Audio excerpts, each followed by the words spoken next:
State has officially begun its search for new leadership. And a Truman man is charged with second-degree murder. These stories are up next. From the campus of Arkansas State University in Jonesboro, this is your source for A-State news, weather, and sports with it's running up and down. Sawyer Rattler, Allison Munn, Talisa Reed, and sports with Charles McCary. Live from the ASU TV studios, this is ASU TV News. Good afternoon and welcome to the November 15th edition of ASU TV News. I'm Charles McCary. And I'm Tamekia Sanford. We'll have today's top stories with you in just a second. But now let's take a current look at weather conditions with our very own Allison Munn. Hey guys, current conditions right now, we're sitting at about 59 degrees, and if you stepped outside at all today, you've seen it's been raining. We have some winds at about 10 to 15 miles an hour, which it's not changing our temperature that much. It feels like 59 degrees outside. And coming up later in today's newscast, I'll have more across the nation and your 5-day forecast. Back to you. This year's presidential nominees are not the only ones gearing up for campaigns. That's right. The search is on for ASU Chancellor. ASU TV News reporter Nur Muhammad tells us more. As our country prepares for its next president, Arkansas State University is seeking a visionary, innovative, and conscientious individual to lead the university. A chancellor is the person who runs a specific campus. Several years ago, ASU changed to a university system. At that point, we put a president in charge of all the campuses, and each campus has its own chancellor. We are conducting a search to get us a person to be in the position permanently. We're looking for a permanent chancellor. With 14,000 students and over 66,000 alumni, Arkansas State University Jonesboro is the oldest and largest campus in the Arkansas State University system. We've had this continuum of leaders for about 15 years. This is the first chance we've had to sit down and say, hey, this is the kind of person we want. This is the kind of direction the campus is going. There are 8 candidates that are being looked at to fill the position of chancellor at ASU, including Dr. Dan Howard, who is currently serving as interim chancellor. Resumes will be collected through January, and the whole process is expected to be wrapped up by spring break. Nur Muhammad, ASU TV News. The case against a man charged with second-degree murder is being postponed. Timothy Sanchez of Truman was arrested in June for the death of Charles Kemp. Kemp was found with a fatal head injury at a Truman home. Sanchez's attorney says his client was acting in self-defense. Sanchez's trial now begins February 13th. A county man is behind bars facing capital murder charges.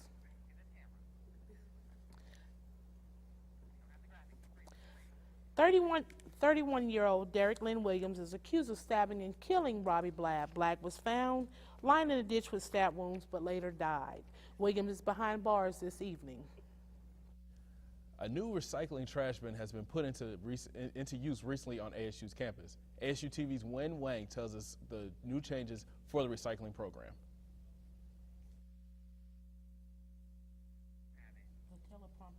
It looks like we're having technical difficulties right now, so we're going to come back to the story a little bit later.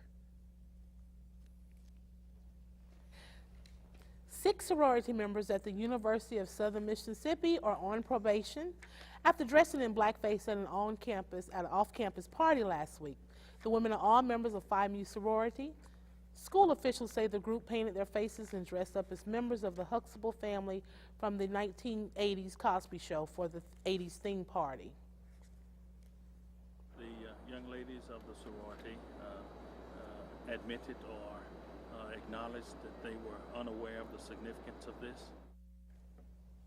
Besides probation from the sorority, the women will also have to take diversity education courses. The Phi Mu sorority will also host a campus-wide program on diversity appreciation. All right, we'll tell you about a type of diabetes that will affect women who are pregnant. That story is coming up after the break, so don't move. Live from Arkansas State University, This is ASU TV News.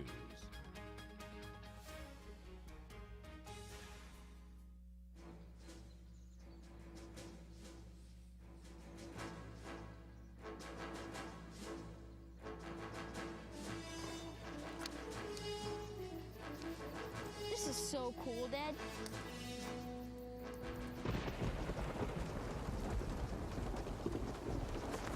Awesome. This is so cool, Dad. You don't have to be perfect to be a perfect parent. There are thousands of siblings in foster care who'll take you just as you are. Oh, this isn't good. I was a gift from him to her. I'm going to the animal shelter, which isn't necessarily bad. I just hate the stigma associated with shelter pets. People will think I bite or that I spray everywhere. They're the ones with problems. I'm totally fine. Adopt me, you'll see. I'm gonna go pack. I can't even believe you. And she has a mustache. Mom, can I have $1? Yeah, it's right. I think my purse is upstairs on the bed. It's not here. Check the dining room. No. What about your sister's room? It's not there either. The upstairs closet? The downstairs closet. There are no more closets. Moms everywhere are finding ways to keep kids active and healthy. Get ideas, get involved, get going at letsmove.gov. ASU TV. ASU TV. ASU TV. ASU TV has provided me with a lot of real-life experience. It's your station. You can be on it. It's a way of life. It's fun. It's very exciting. It's a purpose. Bring cool shows straight to you. Be creative. Get you to watch, entertain you, the viewer. ASU TV. You should be watching. You should be watching. Watch it. Live from Arkansas State University, this is ASU TV News. A new recycling trash bin has been put into use recently on ASU's campus. ASU TV's News' Wen Wang tells us the changes to the recycling program. At the north entrance of the library on ASU campus, there's a new solar-powered trash bin that makes the recycling process more easy. It will hold about from 4 to 5 times the amount of trash that a normal trash can will, because it squishes it down using a solar-powered component inside it. It's got a little 6-volt backup battery, so it'll work at night as well, or when it's cloudy. As long as it gets sun, it'll work. In fact, recycling is always a great concern in ASU. The facility management has been conducting it for years. Every floor of academic building has recycling trash bins, paper trays for use. Eventually, there will be more in there. Right now, they're mainly just on the main lobbies, but there will eventually be more throughout the building as funds become available. It's not a cheap proposition to put out these bins. One big issue is the recycling of plastic. It said there are 1,000 pounds of plastic bottles are sold on campus every week, but there are only 700 pounds received every month. So whenever you want to throw a bottle, choose the right trash bin. Wang Wen, ASU News. The former Penn State assistant football coach accused of sexually abusing a series of boys is speaking out on national television. Greg Black has that and other developments. Former Penn State coach Jerry Sandusky says he is not a pedophile. Sandusky spoke with Bob Costas in a phone interview on NBC's Rock Center with Brian Williams. Sandusky says he's innocent, although some details in the grand jury report against him are accurate. Well, I could say that, I have done some of those things. I have horsed around with kids. I have showered after workouts. I have hugged them, and I have touched their leg without intent of sexual contact. Sandusky's attorney told CNN the admission does not mean his client is guilty of sexual assault. Jocks do that. I mean, they kid around, they horse around. That's a far different thing than saying he got showers with kids than saying that he committed these other acts, which the prosecution has alleged he did. Also Monday, the board of Second Mile, the charity that Sandusky founded, announced its longtime CEO, Jack Rakovich, has resigned. The grand jury report claims Sandusky got to know his alleged victims through the group. The interim director says the organization will work hard to weather this storm. Right now, I think it would be unrealistic for me to say that it's not going to be a tough challenge. I'm Greg Black reporting. In the NBC interview, Sandusky was asked if then head football coach Joe Paterno had ever spoke to him about his behavior, expressed disapproval. Sandusky simply responded no. As part of the International Education Week of activities, ASU students got a chance to enjoy desserts from various countries. The delicious desserts were served on lunchtime in the dining hall. Adult onset diabetes can be influenced by weight or your genes, but gestational diabetes, a condition which develops during a woman's pregnancy, can be a risk factor as well. Elizabeth Cohen explains in today's Health Minute. When she was pregnant with her first child, Sarah Wallace learned she had gestational diabetes. I was surprised and kind of worried. Dr. Michael Randell says the condition, which develops during pregnancy, can be treated and usually goes away when the baby is born. Somewhere between 7 and 14% of all pregnant women will develop gestational diabetes. Those women need to be concerned for several reasons. These risks for the mother include elevated blood pressure or preeclampsia, as well as an increased risk for cesarean delivery. And for the baby, an increased risk for obesity and developing diabetes later in life. While all moms to be are screened for the condition, certain factors increase the risk for it. Those include a family history of diabetes, being overweight or obese, an older age, and race. American Indian, African American, and Hispanic women are at a higher risk. Wallace improved her diet and gave birth via C-section to a healthy baby boy. Now expecting her second child, she's being monitored closely. But Wallace says the diagnosis was a warning sign. To know that I am at higher risk to develop diabetes later in life and to be aware of that and to make the right choices in food and exercise and diet to try and prevent it. For today's Health Minute, I'm Elizabeth Cohen. It's been a rain boots and umbrella kind of day. And that's right, and that rain that moved in last night, it's going to stick around for a little bit. Coming up after the break, I'll have more on when that will move out of here. It's always wildfire season somewhere in America. Nearly 9 out of 10 wildfires are caused by the carelessness of humans and could be prevented. But together, we can make a difference. Watch what I can do! Help protect the home of our forest friends. Come on! You can do it! Only you can prevent wildfires. To find out more, log on to SmokeyBear.com. The magical thing about using energy wisely is that anyone can do it. Turn off lights. Use energy-saving light bulbs.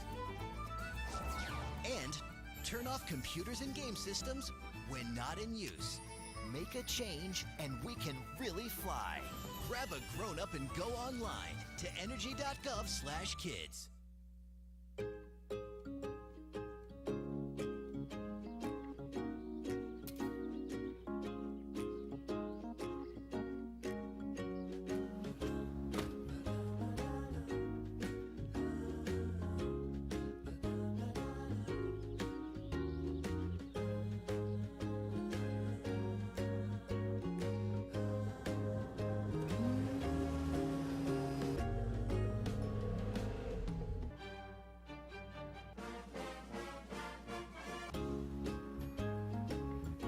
I'd like a double white chocolate mocha, please.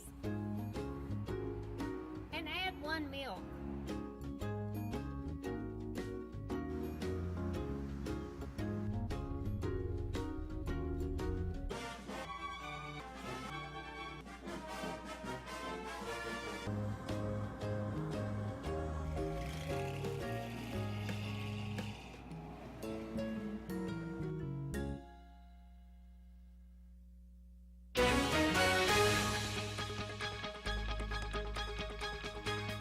Yesterday we saw unseasonably warm temperatures, but Last night, rain moved through the area and dropped our temperatures down. Not a lot, but we're seeing about 59 degrees outside right now.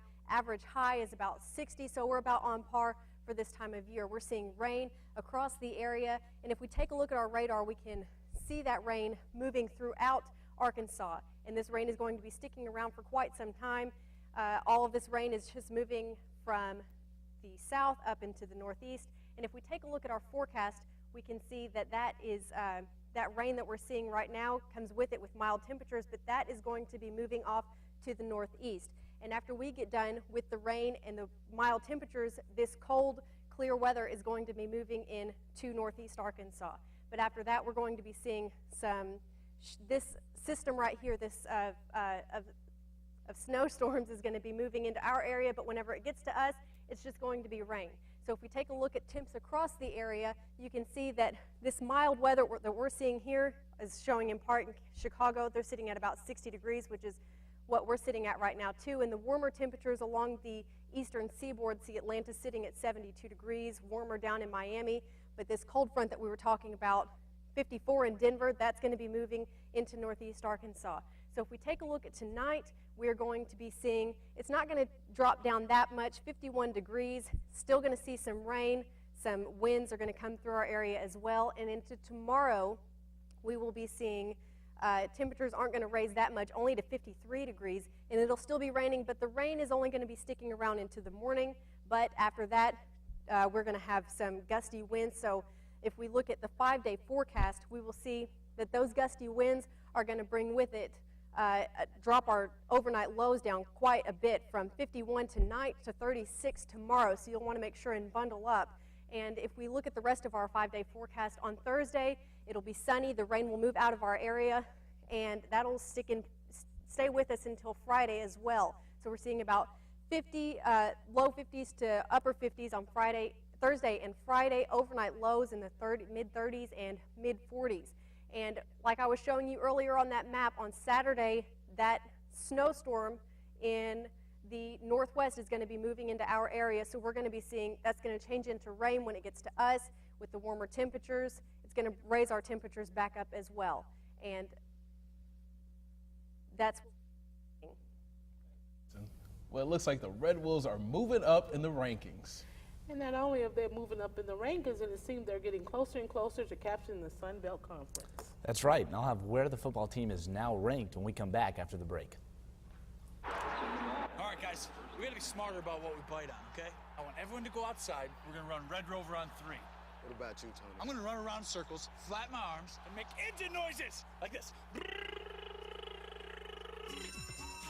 When it comes to playing, we kids are the pros. We're eating right, too. We fuel up to play 60. Your school doesn't have a program?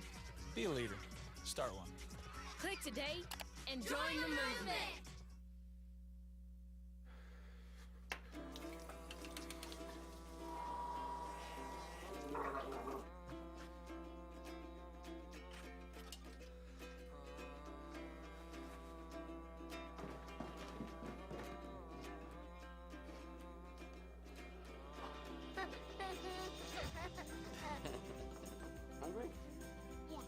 The smallest moments can have the biggest impact on a child's life. Take time to be a dad today. Hey. Ready to go? Yeah, but the fire's not out. Close enough. Close enough? If it's too hot to touch, it's too hot to leave. I mean, the next thing you know, you've torched our whole neighborhood. Which is why we're not going anywhere? Exactly. 9 out of 10 wildfires are caused by humans. Only you can prevent wildfires. For you? Hey, Mom. You know, girls, I used to cheer back in my day. Ready? Okay!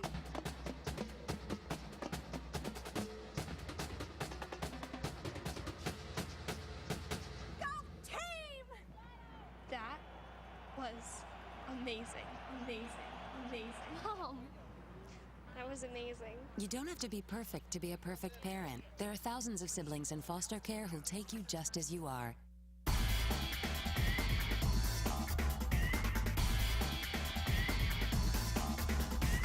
Hello, sports fans, and welcome to ASU TV Sports. I'm Sawyer Radler.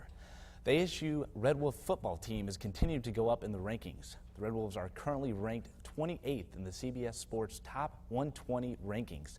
This comes after the team posted an impressive win over the University of Louisiana Lafayette at home this past weekend.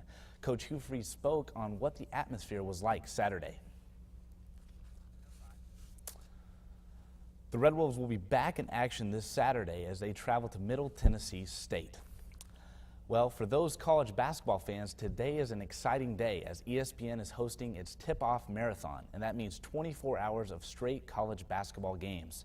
Some of the big matchups include number 8 Florida versus number 3 Ohio State and number 2 Kentucky versus number 11 Kansas.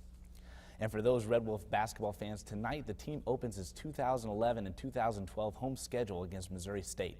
The Red Wolves will be putting their 13-0 record at home on the line as last season they went undefeated in the Convocation Center. The Red Wolves are coming off a loss this past weekend at Lamar, but expectations are high as returning starters Trey Finn and Brandon Peterson will be back on the court. Tip-off is at 7:05. Switching to the volleyball court now. 2 Arkansas State women's volleyball players received Sunbelt honors.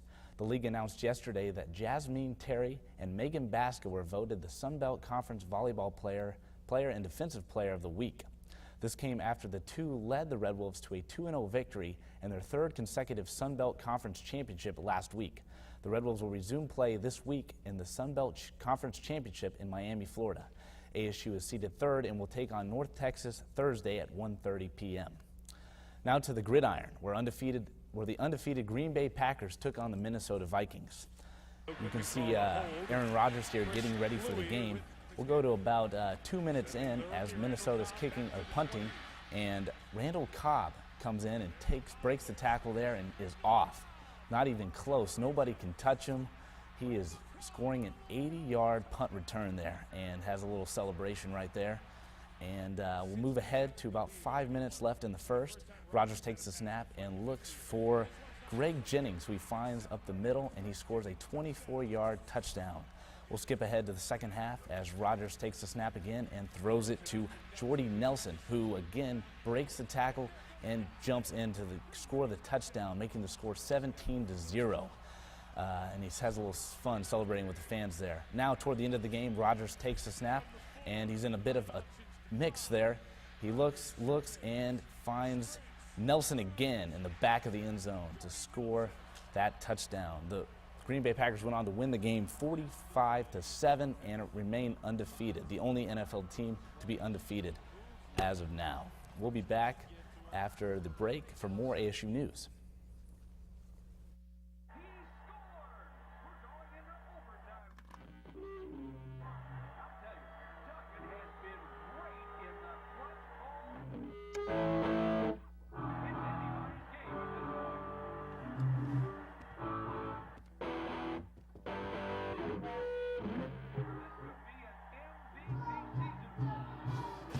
The smallest moments can have the biggest impact on a child's life. Take time to be a dad today. Rosita, did you know there's a right way to sneeze? Let's show them, Emma. Yeah, got it. When you feel like your nose needs to give it at you, this is how you act, this is what you do. Lift your arm up high, bend it toward your face. Sneeze right there in the belly place. Achoo, achoo. You can do it with ease. Achoo. That's the right way to sneeze. Thank you. To learn more about preventing flu, visit flu.gov.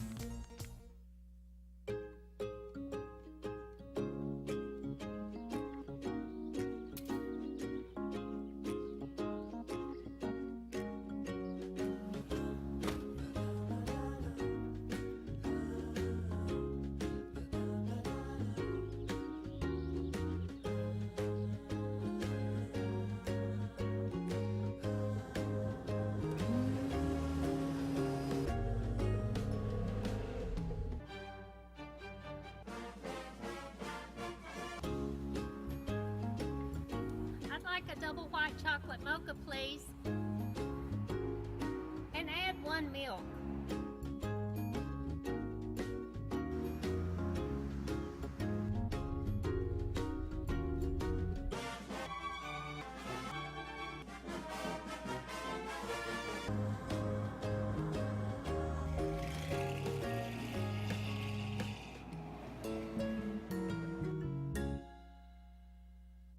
Live from Arkansas State University, this is ASU TV News. Randall's grocery stores are in the holiday spirit. The food chain donated 1,000 turkeys to the Capital Area Food Bank in Austin, Texas. An 18-wheeler delivered the birds to the warehouse Monday. The turkeys will be distributed to hungry families across Central Texas. With Thanksgiving a little more than a week away, many Americans are also gearing up for the Black Friday sales. But more than ever this year, retailers are bumping Black Friday into Thursday. Allison Koss explains. Black Friday sales are a holiday tradition for many people who set their alarm clocks for 4 a.m. so they can take advantage of all those doorbuster deals. But this year, many stores are upping the ante. Target, Macy's, Best Buy, and Kohl's all plan to open at the stroke of midnight early Friday. Then Walmart says it will open at 10 p.m. on Thanksgiving Day, and now Toys R Us plans to open at 9 p.m. So why are retailers so eager to drag you away from the holiday table? Because there's a lot of money at stake. Americans spent almost $11 billion on Black Friday last year. That's double the number of shoppers just 5 years ago, according to the National Retail Federation. Not everyone is thrilled with the idea, however, and a backlash is building. Several petitions against shopping on Thanksgiving Day have been started on change.org, with one petition attracting more than 80,000 supporters. Facebook also has a page called Boycott Shopping on Thanksgiving. And remember, in order to open their doors on Thanksgiving, stores need to have workers manning the checkout counters. One Target worker says he'll miss Thanksgiving completely because he'll be sleeping during the day to get ready for his 11 o'clock in the evening shift. I'm Allison Cossack in New York. And also with Thanksgiving less than 2 weeks away, the holiday shopping season is about to shift into high gear. But as Allison Cossack tells us, more shoppers may be skipping the malls this year. Americans will spend almost $60 billion shopping online for the holidays this year. That's a 15% increase from last year, according to Forrester Research. So what's driving the increase? Forrester says the popularity of smartphones and tablet computers is giving us more freedom to buy online. Basically, we're letting our fingers do the work rather than driving around from store to store wasting gas. This may seem a bit surprising given the state of the job market and the economy. In fact, 60% of people surveyed by the research firm are more price conscious than they were last year. But for many people looking to pinch every penny, the internet makes comparison shopping easier, and many retailers will post online holiday deals or offer incentives like free shipping to entice customers. In 2010, 45 of the 50 largest online retailers offered some sort of promotion. But even with this positive outlook for online shopping this holiday season, the overall picture is not as encouraging. The National Retail Federation is predicting only a 2.8% increase overall for holiday sales this year, much lower than last year. I'm Allison Cossack in New York. Well, if you didn't get to go to the ASU game against University of Louisiana Lafayette Saturday, you probably heard of the streaker who ran onto the field in just his boxers. Well, he got off easy. Police in Boise, Idaho say a streaker got caught up in some barbed wire. 23-year-old Grant Gardner was running naked through a park when he got entangled in barbed wire that topped a fence. He now faces a number of charges, including battery of an officer and public nudity. All right, it's time to check in with weather with Allison. I don't know how to segue into it. I'm not sure how to transition from streaker to weather. Well, I guess if you are going to go streaking, you may want to do it today or tomorrow, because the mild temperatures that we're seeing now are only going to stick around through then. After the rain moves out of here, we are going to have a lot cooler temperatures. So if we take a look at our 5-day forecast, you can see that tonight we're going to see temperatures at about 51 degrees. Tomorrow it's not going to warm up that much, and then our overnight temperatures are going to drop down low. So like I said, if you're going to go streaking, get it out of the way before those cold temperatures move in. Thursday and Friday the sunshine moves back in, but another chance of rain comes in on Saturday. Thank you, Allison. And that does it for ASU TV News today. I'm Charles McCary. And I'm Tamekia Sanford. And for another look at today's news, or give ASU TV find out what's happening around you, check us out at our website at www.asutv.com. For Sawyer Ryler and Allison Munn, you guys have a great evening.